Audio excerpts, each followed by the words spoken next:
Við höldum það áfram með sama dæmi raun og voru eins og við vorum í síðasta myndbandi, en nú spurt hvað eru margir nemendur með einkunnir á bilinu 7,25 til 8,99. Og við erum að nota sömu forsendur og áðan, þannig að við erum ennþá með sama meðaltal og sama staðalfrávik. Nema nú ætlum við að finna hverju líkurnar á því að einhvern lendi hérna inn á þessu bili. Og nú þurfum við aðtúa það að við getum ekki fengið beint eitthvað svona bil, eitthvað svona líkur út úr setatöflunni. Þannig að það sem við þurfum að gera er að við þurfum að reikna út setustig fyrir 7,25, annað setustig fyrir 8,99, nota töfluna til að finna líkurnar út frá báðum setum og síðan getum við fundið hvað er mikið en á milli. Ef við byrjum bara á því að taka þessa gömlu góðu formúlu, sömu sem við erum búin að nota í hinu dæminum, og reiknum við út núna 2 setastig. Þannig að við merkjum þau seta númer 1 og seta númer 2. Seta númer 1 er setagildið sem samsvarar 7,25 ætla að segja. Þannig að við setjum 7,25 mínus 6,8 sem er sammeðaltal og áður og 1,5 er staðalfrávikið. Þetta gefur að seta er 0,30.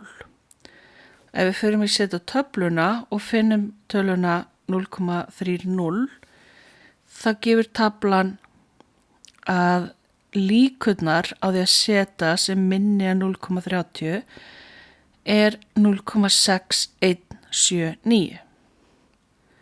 Ok.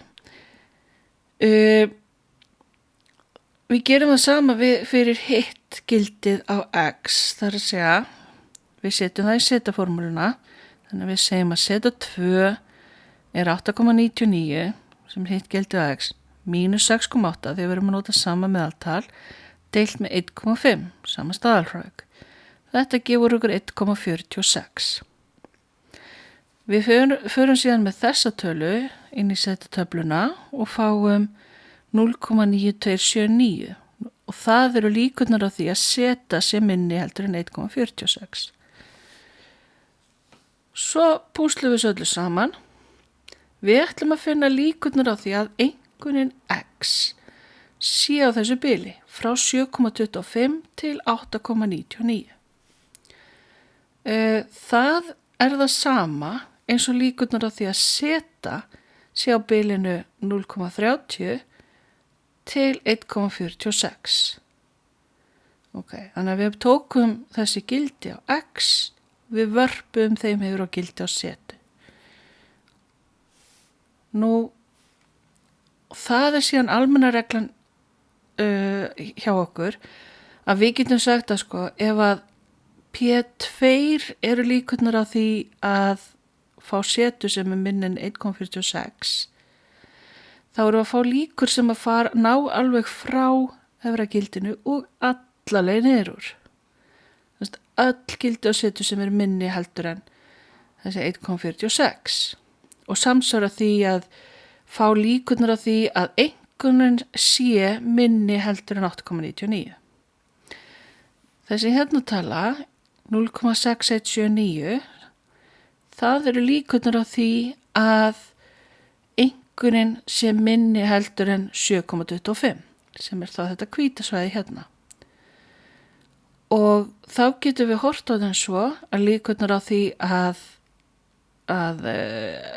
x sé minna heldur en 8,99, þær hljóta innifela allar líkurnar á því líka að x sé minna en 7,25. Þannig að ef við viljum fá að vita hversu líklegt það er að x lendi hérna á milli, þá þurfum við að taka þessar stærri líkur og draga minni líkurnar frá. Og það er það sem við gerum. Við tökum P2 og drögum P1 frá, þá fáum við hérna 0,9279 mínus 0,6179 og það gefur okkur 0,3100. Við athugum það, þessi hérna stærð sem við fáum hér, hún á alltaf, af því þetta eru líkur, þá verður hún að vera á bilinu frá 0 upp í 1. Við getum ekki fengið neikvæðatölu, við getum ekki fengið eitthvað sem er stærra en 1 þegar við reiknum þetta út. Pössum okkur alltaf á því.